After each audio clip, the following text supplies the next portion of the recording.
नमस्कार, next size Hindi के चौड़ी अंक में आपका स्वागत है। आइए चर्चा करते हैं आज की पहली न्यूज के ऊपर। इस न्यूज को द हिंदू ने कवर किया था। गवर्नेंस सेक्शन की न्यूज है जो जीएस पेपर 2 के अंतर्गत शामिल होगी। न्यूज ये है कि what was gross about the 12 bills kept pending for 3 years Supreme Court to Tamil Nadu governor. Supreme court ने तमिलनाडु के गवर्नर को ये ऑर्डर दिया है। भारतीय संविधान के आर्टिकल 200 के अनुसार राज्यपाल को किसी विधेयक को स्वीकृत के लिए प्रस्तुत करने पर 4 विकल्प होते हैं उनके पास। या तो उस बिल पर स्वीकृति दे दे, या उस बिल पर स्वीकृति रोक दे, या पुनर्विचार के लिए वापस कर दे उस बिल को, या फिर राष्ट्रपति के लिए उसको रिजर्व कर ले। पॉलिटी में आप पढ़ते आए होंगे इसको, इसलिए और ये इम्पोर्टेंट हो जाता है और ये चर्चा में है। राज्यपाल आमतौर पर मंत्रिपरिषद की सलाह पर काम करते हैं, जैसा कि सुप्रीम कोर्ट ने पुष्टि की, कंफर्म किया। और इस संदर्भ में देखिए, राज्यपाल हमेशा चर्चा में रहता है, चाहे यूपीएससी के मेंस एग्जामिनेशन में हो चाहे प्रीलिम्स में हो। और समय समय पर इन पर कई आयोग गठित हो चुके हैं। वर्ष 1987 में की बात करें तो सरकारी आयोग, और वर्ष 2000 में पुंछी आयोग ने रिकमेंडेशन यानी सिफारिश की थी कि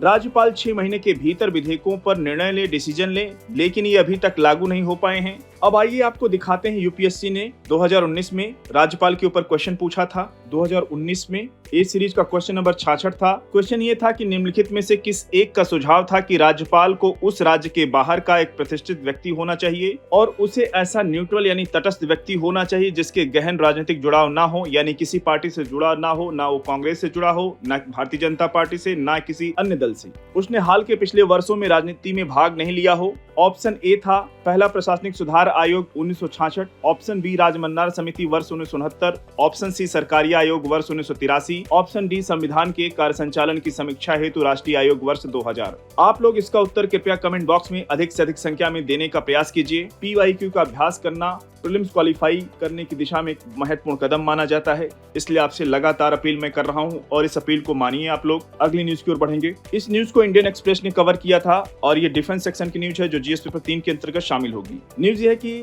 Demchok now opens to visitor under battlefield tourism initiative.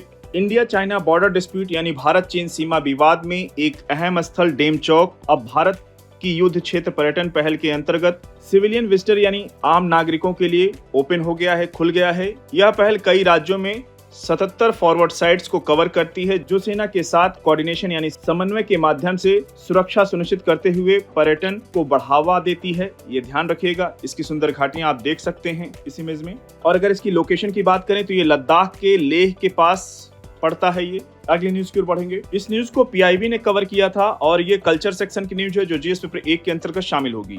News ये है कि Bali Yatra commemorates rich maritime heritage and culture of Odisha. Bali Yatra Odisha के कटक में एक वार्षिक उत्सव है जो ओडिशा और दक्षिण पूर्व एशिया, विशेष रूप से बाली के बीच समुद्री व्यापार का जश्न मनाता है, सेलिब्रेट करता है। जैसा कि हम सब जानते हैं, बाली इंडोनेशिया का एक आइलैंड है, ध्यान रखिएगा। और कार्तिक पूर्णिमा पर आयोजित होने वाले इस उत्सव में मेला, सवारी, भोजन, डांस और बोईता वंदना अनुष्ठान शामिल होता है। ध्यान रखिएगा, यूपीएससी स्टेटमेंट फॉर्म में क्वेश्चन पूछ सकता है क्या क्या आयोजित होता है बाली यात्रा के समय, तो इन बिंदुओं को याद रखिएगा। और इसमें महिलाएं महानदी रिवर पर लाइटेड बोट्स यानी प्रज्वलित नावें तैराती हैं, उनको चलाती हैं नावों को, उन पर दीपक चलता रहता है। इमेज देख सकते हैं यहाँ पे बाली यात्रा की। ये गेट का है। वर्तमान में उत्तर प्रदेश के प्रयागराज में कुंभ चल रहा है तो वहाँ पे ऐसे कई गेट बनाए गए हैं। यह उत्सव कलिंग साम्राज्य के प्राचीन नाविकों के स्किल यानी कौशल का सम्मान करता है। अगली न्यूज की ओर बढ़ेंगे। इस न्यूज को द हिंदू ने कवर किया था। गवर्नेंस सेक्शन की न्यूज है जो जीएस पेपर 2 के अंतर्गत शामिल होगी। न्यूज ये है कि on the appointment of ad hoc जज to high court. Supreme court ने हाई कोर्ट क्रिमिनल केसेस यानी आपराधिक मामलों के लंबित मामलों को निपटान के लिए रिटायर्ड जज यानी सेवानिवृत्त न्यायाधीशों को एडहॉक यानी तदर्थ न्यायाधीश के रूप में नियुक्त करने की अनुमति दी है। अब जैसा कि हम सब जानते हैं, अगर लोअर कोर्ट और हाई कोर्ट मिलाकर के बात करें तो लगभग 60 लाख केस पेंडिंग है और कहते हैं कि जस्टिस डिले जस्टिस डिनाई। अगर न्याय मिलने में देरी हो रही है तो न्याय ना मिलने के समान होता है, इसलिए पूरी एक्सरसाइज की जा रही है। रिटायर्ड जजों को बुलाया जा रहा है और इस बार एडहॉक जज बहुत चर्चा में रहे, इसलिए आप लोग इसको अच्छे से कवर कीजिएगा। क्वेश्चन पूछ सकता है यूपीएससी। ये न्यायाधीश केवल आपराधिक अपीलों की सुनवाई कर सकते हैं और उनकी संख्या कोर्ट की स्वीकृति संख्या के 10% से अधिक नहीं हो सकती है। ध्यान रखिएगा, अगर यहाँ 15% लिख दे, 20% लिख दे तो कंफ्यूज मत होइएगा। केवल 10% अप्रूव केस का होना चाहिए, क्योंकि मेन केस तो मेन जज जो अभी वर्तमान में रिटायर नहीं हुए हैं वो देखेंगे।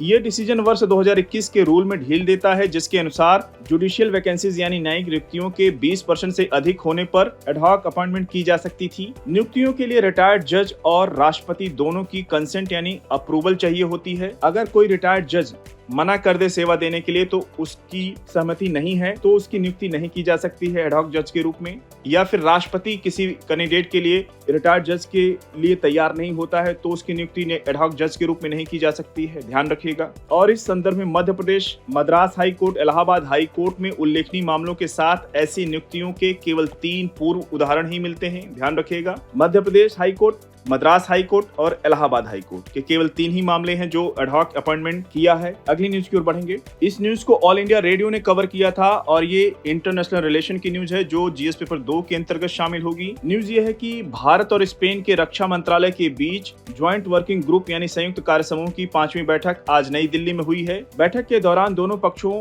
ने चल रही द्विपक्षीय रक्षा सहयोग गतिविधियों की समीक्षा की और समुद्री क्षेत्र सहित कई संयुक्त गतिविधियों की योजना पर चर्चा की है। ठीक है, इस न्यूज को अच्छे से कवर कीजिएगा। साथियों, आज के HOD अंक को यहीं पर समाप्त करते हैं। मिलते हैं नेक्स्ट अंक में कुछ और इंपॉर्टेंट न्यूज के साथ। तब तक जुड़े रहिए नेक्स्ट टाइम्स हिंदी के साथ। धन्यवाद।